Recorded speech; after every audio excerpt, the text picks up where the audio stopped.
مولاي صل وسلم دائما ابدا على حبيبك خير الخلق كلهم۔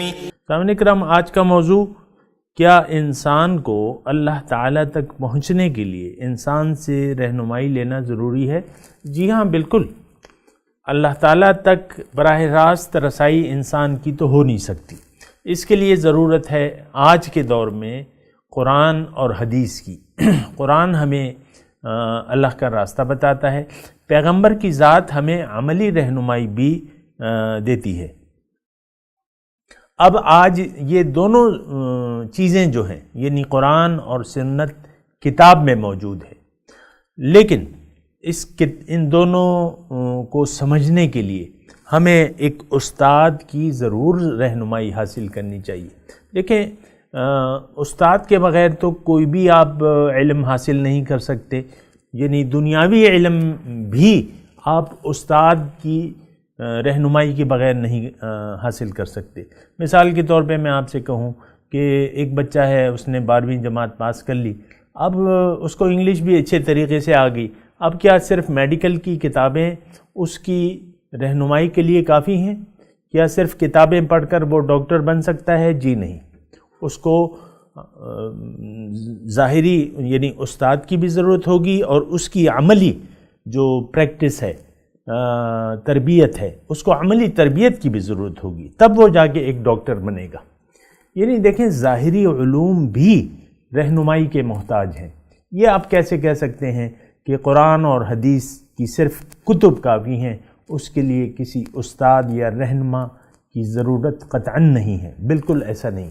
آج دیکھیں، تمام جو ہمارے سامنے علماء کرام موجود ہیں، ان کے استاد بھی موجود ہیں، ان کو از خود ہر بچہ، یہ دیکھیں، یہ تو بچہ جانتا ہے کہ علم کے لیے استاد کی ضرورت ہوتی ہے۔ اب یہ علم جو ہے، یہ تو باطن کا علم ہے، یہ تو قرآن اور حدیث تو آپ کو باطنی منزل کی طرف دعوت بھی دیتے ہیں اور لے جاتے بھی ہیں، اور اس کا طریقہ بھی بتاتے ہیں۔ تو اس کے لیے آپ کو ایک باطنی استاد کی ضرورت ہوگی، روحانی معلم کی ضرورت ہوگی۔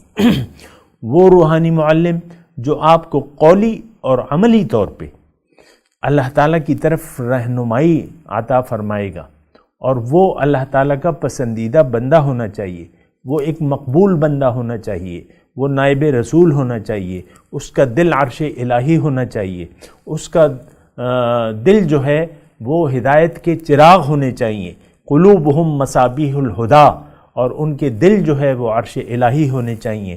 اگر واقعی آپ اللہ تعالیٰ تک پہنچنا چاہتے ہیں تو ایک مقبول خدا کو آپ کو تلاش کرنا ہوگا، اللہ کے ایک نیک اور سچے بندے کو تلاش کرنا ہوگا، جو آپ کو واقعی اللہ کی طرف دعوت بھی دے، آپ کو اللہ کا راستہ بھی بتائے، قولی طور پہ بھی اور عملی طور پہ بھی۔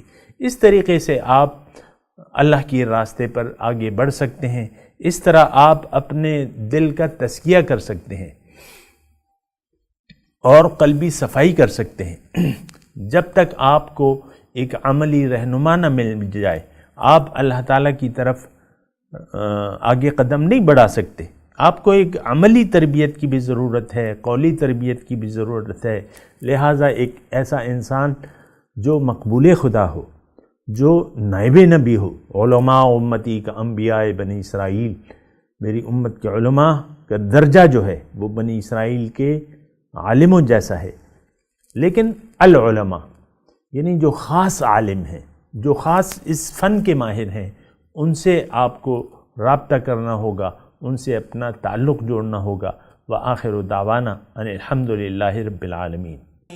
مولاي صل وسلم دائما ابدا على حبيبك خير الخلق كلهم۔